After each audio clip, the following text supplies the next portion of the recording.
आपको अहम तरीन खबर दें, इस वक्त वज़ीर-ए-आज़म इमरान खान की ज़ेर सदारत वफ़ाक़ी काबीना का इजलास शुरू हो चुका है। वफ़ाक़ी काबीना 20 नुकाती एजेंडे का जायज़ा ले रही है। वफ़ाक़ी काबीना का इजलास इस वक्त इस्लामाबाद में वज़ीर-ए-आज़म पाकिस्तान इमरान खान की ज़ेर सदारत शुरू हो चुका है।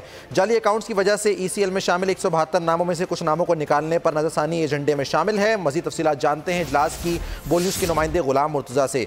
जी ग़ुलाम मुर्तज़ा, कीजिएगा, इजलास कितनी देर कबल शुरू हुआ है?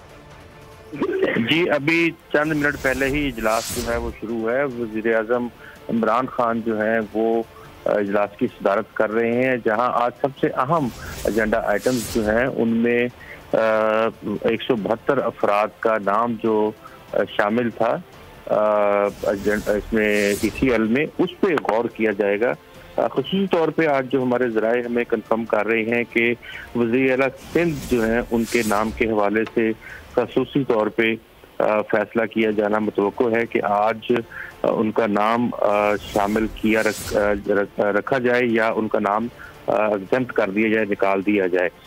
दूसरा, जो पाकिस्तान और चीन के मबैन जो एक्स्ट्राडिशन ट्रीटी है, याफ्ता कैदियों का तबादला है, इस हवाले से एजेंडे में मुआहिदा शामिल है, उसकी मंजूरी काबीना देगी। यूनियन काउंसिल चेयरमैनों की डिसीजन का मामला भी काबीना इजलास में शामिल है, उसकी मंजूरी आज मुतवक्को है।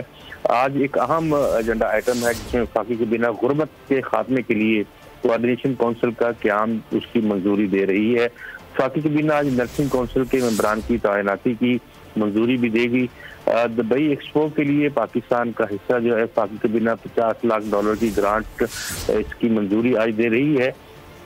काबीना आज पेशावर सस्टेनेबल बस रैपिड ट्रांजिट कॉरिडोर के हवाले से फ्रेंच डेवलपमेंट एजेंसी को 130 मिलियन यूरो जारी करने की मंजूरी देगी। दिल के मरीजों के लिए गैर मेरी स्टंट्स का मामला सुप्रीम कोर्ट के अहकामात की रोशनी में काबीना के एजेंडे में शामिल किया गया है। उनकी कम से कम कीमत, ज़्यादा से ज़्यादा कीमत क्या हो सकती है, इसका मामला भी ज़ेर गौर आएगा और इसकी मंजूरी आज काबीना देगी। ठीक है, ग़ुलाम मुर्तज़ा के नुमाइंदे इस वक्त इस्लामाबाद से तफसीलात से कर रहे थे। वज़ीर-ए-आज़म की ज़ेर सदारत वफ़ाक़ी काबीना का इजलास अब से कुछ ही मिनट पहले इस्लामाबाद में शुरू हो चुका है।